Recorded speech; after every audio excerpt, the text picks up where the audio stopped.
Alors ici, c'est le djihad contre, on a dit, les mécréants et le kuffar. Et la même chose, il te dit وأما جهاد أرباب الظلم والبدع والمنكرات فثلاث مراتب.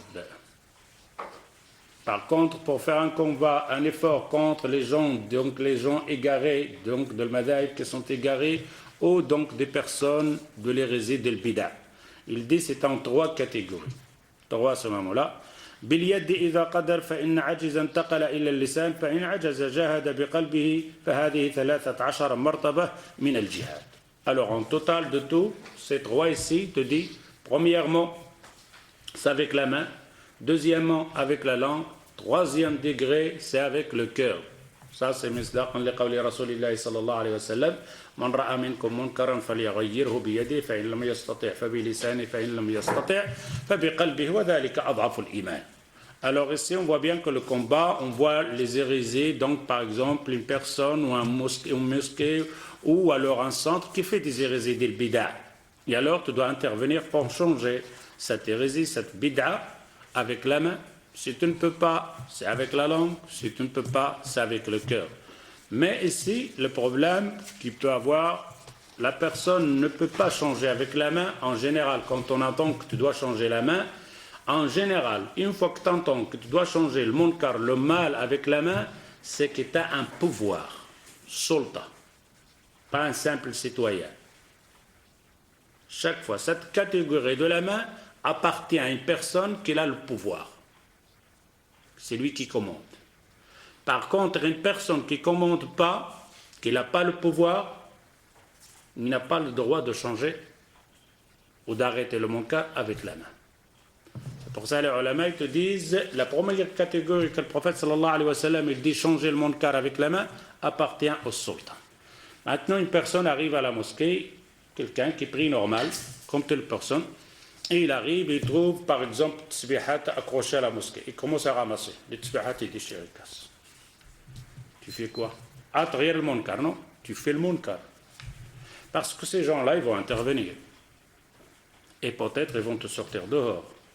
Et peut-être tu vas faire une fitna dans la mosquée. Et peut-être le directeur de bureau donc de la mosquée va intervenir. Et peut-être même l'imam il va intervenir. C'est-à-dire que tu vas faire une zizanie, une fitna. Qui es-tu, toi, pour casser le tzbih? Qui t'a envoyé? Qui t'a donné le droit? Et parfois même celui qui fait cette chose-là, il n'a aucune idée de hadith et rien du tout. Il a entendu bid'a, il court, il change bid'a. C'est jamais ce cheikh-là, il a un peu donc de l'ilm, il te dit pourquoi tu as cassé le tzbih? Ah ben j'ai cassé parce que le bid'a. Oui, mais tel alim, il a dit c'est sunnah.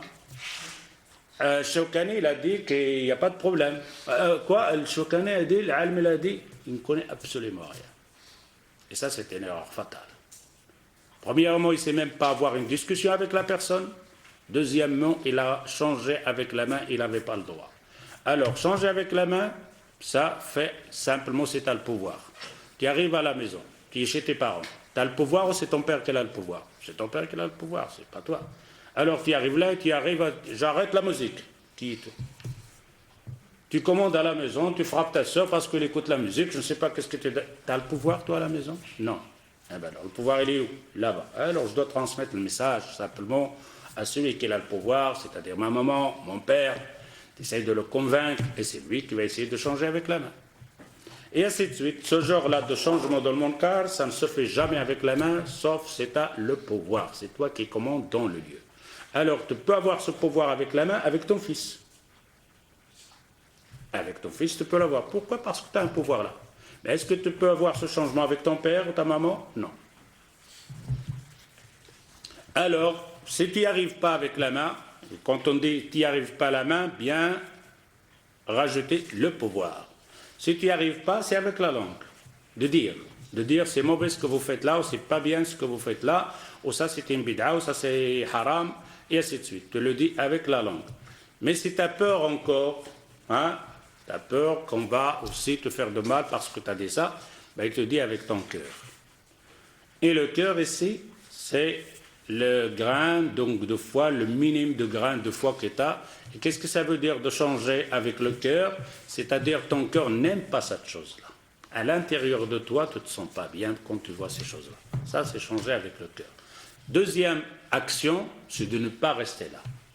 et n'arrive pas à changer avec la main, ne reste pas là.